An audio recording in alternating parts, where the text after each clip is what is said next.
It's free. They're creation tools that allow you to record and edit your podcast right from your phone or your computer. The Anchor will distribute your podcast for you, so it's easy to be heard on Spotify, Apple Podcasts, and many more. You can make money from your podcast with no minimum listenership. It's everything you need to make a podcast in one place. Download the Anchor app or go to anchor.fm to get started. Thank you very much.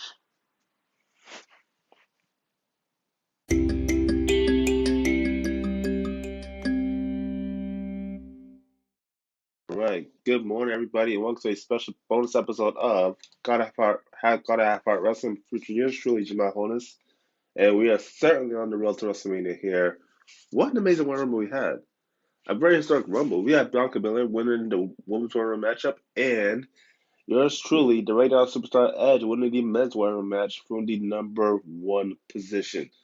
It's crazy to think that, like, we are on the road to WrestleMania. WrestleMania is less than about 62 days away, I believe, now, and we're just getting started here. Usually on the road to WrestleMania, we get some kinks and swerves thrown at us. And one of those swerves we'll talk about here is the Elimination Chamber pay-per-view event that's going to be featured on W Network. And, as news broke out a few weeks ago that the W Network will now be moving to the Peacock streaming network by NBC Universal. And the network will be moved to there starting March 18th. And, yeah, so this year will be the last Steady pay event hosted on the network in the US of A. It's going to be pretty surreal how this is all going down, you know? But enough about that. We're going to talk about the Elimination Chamber pay-per-view event that we saw 2 years ago on February 17, 2019 from the Toyota Center in Houston, Texas. Pretty amazing to say the least here. We got a lot of matches, a lot of great matches here. And going to this event, Daniel Bryan was going to defend his WWE Championship before us made it here, and we was going to get the first ever crowning of the inaugural WWE Women's Tag Team Champions in the first ever six-team Women's Championship matchup here. And, it's going to be pretty crazy. It's going to be pretty surreal. On the pre-show, kickoff show, we had Buddy Murphy successfully defend his Cruiserweight Championship against Akira Tozawa. And he did manage to beat him in 13 minutes and 25 seconds here. You got to admit, Buddy Murphy, I think he was on top of the Cruiserweight world here as champion. He was very dominant. If you guys remember, Neville, who used to be in WWE, now known as Pac in AEW, you got to admit, I got to say, in comparison, Buddy Murphy's Cruiserweight Championship is not as dominant, as Neville's Cruiserweight title run some 4 years ago. So it's pretty amazing here. Well, Buddy Murphy's taking the Cruiserweight Championship elevated so much in prestige to new heights, being a Cruiserweight champion. So, Buddy Murphy really is WWE's best kept secret for a reason. So this event just proved that here tonight how dominant he was as the WWE Cruiserweight champion at the time. But yeah, walk out of Houston, Texas, still Cruiserweight champion. Alrighty, we kick off the pay-per-view event here with the first ever women's six-team Elimination Chamber matchup here for the brand new WWE Women's Tag Team Champion. The first time ever this has happened, we're going to crown the inaugural WWE Women's Tag Team Champions here. We have all these teams locked up here. We have the Riot Squad, Liv Morgan and Sarah Logan. We have the Iconics, Billie Kay and Peyton Royce, Tamina and Nia Jax, Naomi and Carmella all locked in the chambers here. And to kick off the match, we have Fighting Desire, Manuel and Sonya Deville going against the Boston Hug Connection of Bayley and Sasha Banks here. This is pretty surreal. You guys saw a lot of good moments in this matchup here. First up, you have the Liv Morgan and Sarah Logan, coming out here and beating up both the Fire Desire and Boston Hug Connection here. So it's pretty surreal. And you had Naomi and Carmella coming out here and try to even things up. You have the Iconics next. And much to the chagrin, we saw, a lot of formidable tag teams working together in this matchup here. And it's pretty crazy because the Iconics, they would get rid of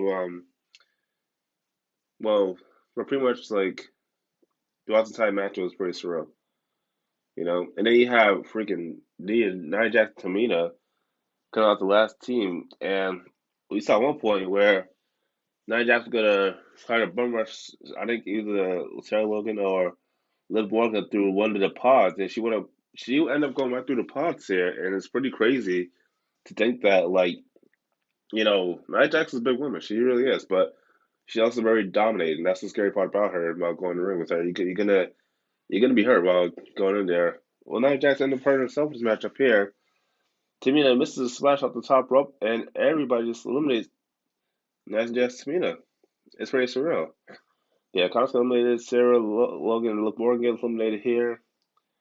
And of course, it sucks that Carmella and Naomi were the first ones to be eliminated in this matchup here, but I don't know. I saw this tag team of Naomi and Carmella. I'm thinking, okay, this is pretty cool, kind of worked out, and it never did. They were the first one in this matchup here, and they weren't really teamed up again after that. So this is kind of like okay, we'll see this work and end up didn't. So, but it'll be like one of short, very very short term tag teams of any division here, specifically the women's division. So yeah. It's probably came down to the Boss Out Connection and Friday Desire. The first two teams to start this matchup were the last two teams to finish this matchup here. And it's pretty crazy how this whole thing went down here. We even saw one point you know, um, where Friday Desires, Mandy Rose hit the well, I don't know, let's see, I guess Facebuster, I guess you call it like that, on Bailey for the win. And Bailey kicks out here. And it's pretty surreal. Sasha Banks making Sonya Deville tap out with an inverted like bank statement with the shoe, and they would win the not SmackDown WWE Women's Tag Team Champions. Sorry, I'm messing up a lot, guys. Been a long morning, but bear with me here.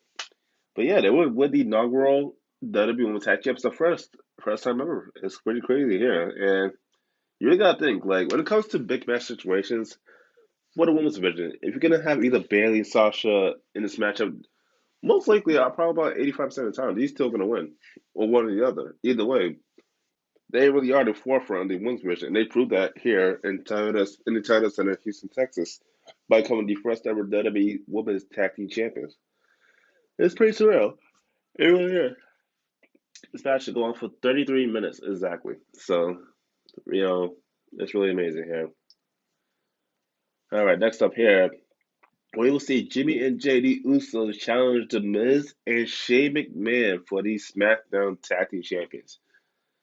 This is pretty crazy because, in a way, you think that like out of most tag teams, you got the Usos here, and of course, Usos were not tag champions. They were six-time tag champions by this time, time with both legendary tag teams like Edge Christian, the Dudley, the Hardys, and so forth. So when you get the Miz and Shane McMahon in the ring, coming off WWE's crown jewel as the best in the world, even coming off the Survivor Series, with these two trying to work together. You're thinking, what is WWE trying to do here? What is Shane McMahon trying to do with the Miz?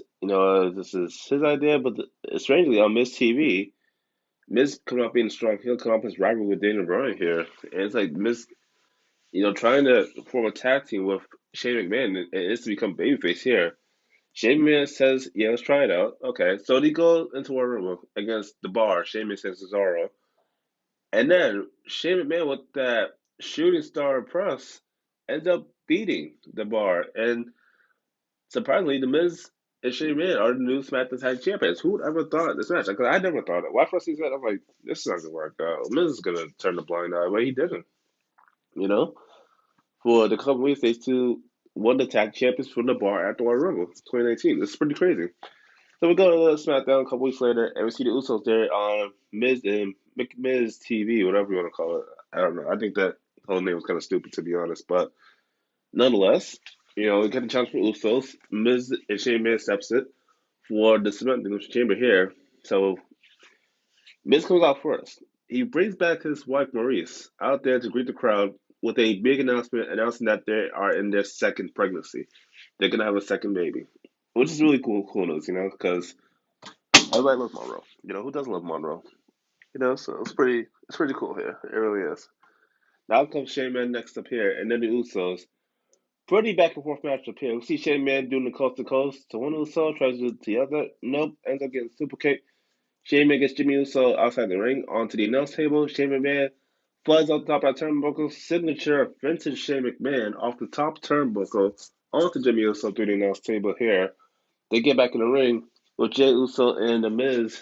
And, you think Miz is countering. Wow. Freaking Jey Uso got the 1, 2, 3 on The Miz by countering that pin to a crucifix. And, wow, just like that, the Usos are the new tag team champs for the seventh time, man. You gotta really feel bad because I think they were tag champs for about maybe a cup of coffee, 3 weeks. Like, it's pretty surreal. Miz obviously feel bad about it. This match would last 14 minutes and 10 seconds, so it's just pretty sad, that this dream pairing would come to an end here so quickly. Up next, we got Finn Balor challenging Bobby Lashley and Leo Rush in a 2-on-1 handicap match for the WWE Intercontinental Champion. You gotta admit, Bobby Lashley's a dominant Intercontinental Champion. I mean, it's pretty crazy. He's been a dominant champion with this, hype man, mouthpiece, whatever you want to call him, Leo Rush, there to back him up every single way. You think shit, that'd be awesome. Hell, Bob Lashley in the pair with Leo Rush. This is gonna really make Bob Lashley a big deal on Monday Night Raw. And of course, you got the Savior superhero. I don't know. This Finn Balor, not the one Finn Balor now, the Prince Finn Balor in NXT. But you gotta admit, this Finn Balor here, that WWE version was kind of like the modern day superhero of sorts. So let's just call him that. Finn Balor here, coming off that loss to Brock Lesnar for the Universal title at the Royal Rumble, which he did put up a hell of a fight. No doubt about it. I would have loved to see Finn Balor the Universal Champion again, but Brock Lesnar's too dominant. So challenges Lashley here at the fan event with Leo Rush in this handicap match here, and let's just say Bob Lashley's pretty much dominated. With the help of Leo Rush, he is still, you know, it's pretty crazy. It really is. But thanks to Finn Balor coming out here, he would defeat Bob Lashley and Leo Rush to become the new Intercontinental Champion in 9 minutes and 30 seconds. There are some handicap matches where you got that single person defeating two or three, sometimes the other guys by himself to win champion. This is a miscommunication by Leo Rush's part that cost Bob Lashley the championship. Like we all kind of predicted that would happen as a certain spoiler. But yeah, Finn Balor's your new champion. So it's pretty crazy here. It really is. All right, next up, we got Ronda Rousey defending the Raw Women's Championship against Ruby Riott here. And before you had the match here, we had Sean Flair come out to join us for this match at ringside.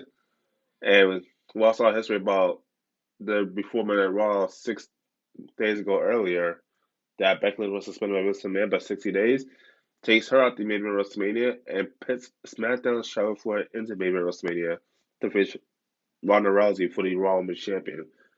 Personally, I thought it was kind of fucked up because Becky Lynch really didn't do nothing.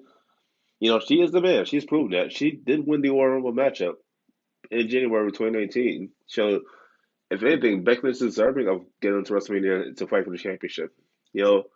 Evidently Becky Lynch got her knee injured, and it kind of sucks. Her coming down on crutches. So, yeah.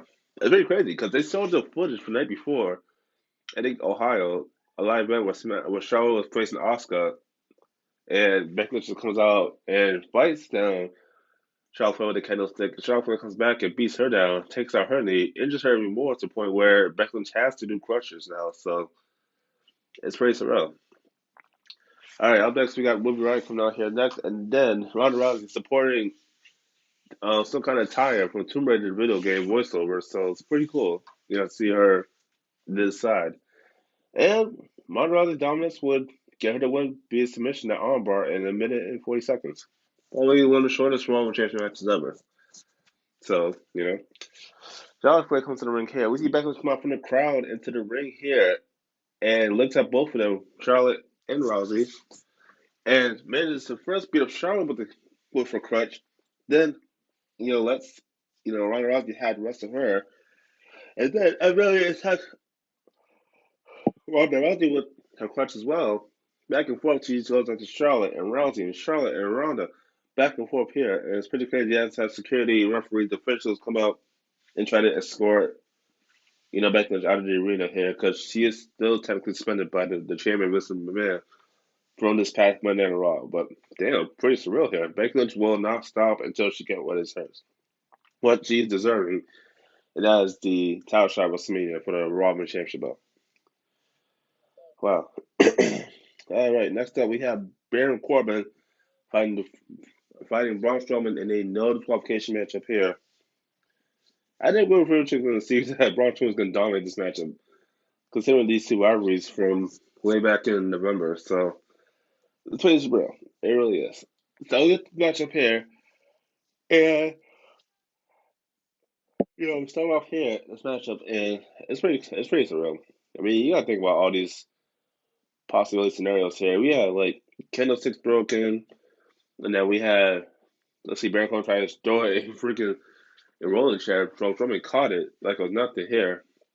And we see tables still this matchup to the point where Braun Strowman was get the victory. Out comes McIntyre with a steel chair.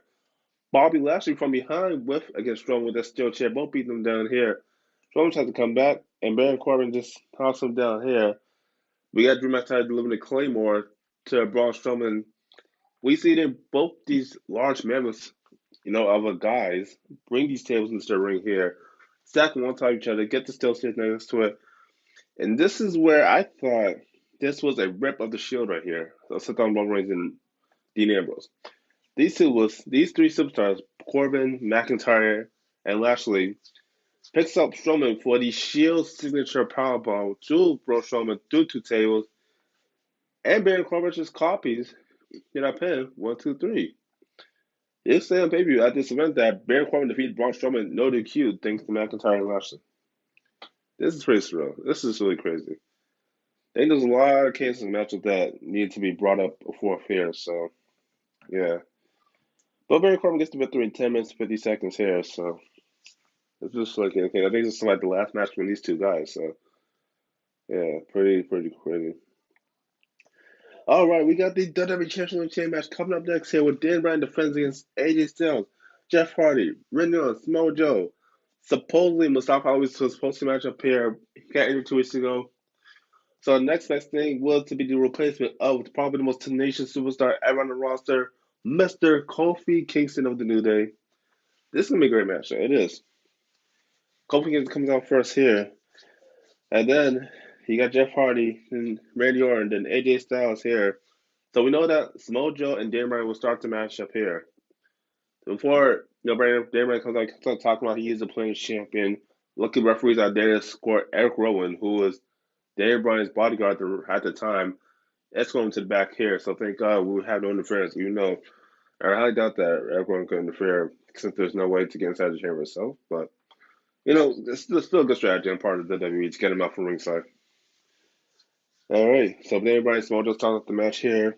And next, out comes Jeff Hardy next here, and then AJ Styles, and then Randy Orton here, and then Kofi Kingston. So also these guys battling it out for the WWE Championship here. We saw some pretty cool relationships. Small gets later here. We see Randy Orton counter AJ Styles went out for him to the RKO here. We see Jeff Hardy coming out swanton bombs. Well, I just was planning on the top turnbuckle, and it's pretty crazy. But all that comes out, and then you see Global Paradise to Randy Orton. Randy Orton gets eliminated. So now we're down to Kofi Kingston and Daniel Bryan. You're thinking to yourself, either as a fan watching from the arena in Houston, Texas, or a fan watching from the Daily Network in the comfort of your home, is Kofi Kingston going to do the impossible? Is he become the WWE champion after 11 long, hard-fought years? It's just Kofi's time. Mind you, this past 2 minutes SmackDown, Kofi Kingston fought for an hour in a gauntlet match to eliminate 4 of the superstars matchup here before losing to AJ Styles. But yeah, Kofi Kingston tried his best. He kicked out of the running knee. He got out of the yes lock. Even hit Tron Paradise, that didn't work either. He came back on top and got the run knee again by Dan Bryan. Unfortunately, 1, 2, 3. Dan Bryan is still your eco-friendly WWE champion. Take nothing away from Kofi Kingston. This is probably one of the most impressive performances I've ever seen out of Kofi Kingston in his entire career. Look back and watch the end of this matchup. You're gonna see how hard fought Kofi Kingston was against Daniel Bryan in this matchup to try to become the WWE champion. And it's pretty sure it just wasn't enough. It just wasn't enough on his best night. Daniel Bryan still got the best of him. And we see, the New Day, Xavier Woods and Big E coming out to the come for Kofi's matchup. We see a round of applause, standing ovation from the crowd there in Houston, saying thank you, Kofi. You know, this is pretty surreal. Myself as a fan, really wanted Kofi to go WWE champion. I really did, and I even thought several times match that he was going to become WWE champion. Like I think it really could have happened. It really could have. Like I was a big Kofi New Day fan, so it sucks, And yeah, it really does. Oh, what a chain match that was. I gotta give overall could be about 3.5 out of 5 stars. Really amazing this match appearance. So yeah, pretty crazy to think. Everything that's happened. Kofi almost coming champion, and it's pretty crazy. It really is. Well, I want to know what you guys think of the event, and we saw 3 new champions here. So this is a nice title changes on tonight, believe it or not. And don't forget, WWE News Chamber will be live Sunday, February 21st on Dave Network here. No matches have been announced yet, but hopefully soon enough. And don't forget, we also have another exclusive event. The next takeover of NXT. NXT Takeover Vengeance Day will happen on Valentine's Day, February 14th, Sunday, February 14th, 7 p.m., 4 Pacific on the network. Catch that event there. And hope you guys enjoyed this review about the Chamber 2019 event. I will see you guys, hear from you guys, and very much soon. I'll be doing the bonus episode soon enough.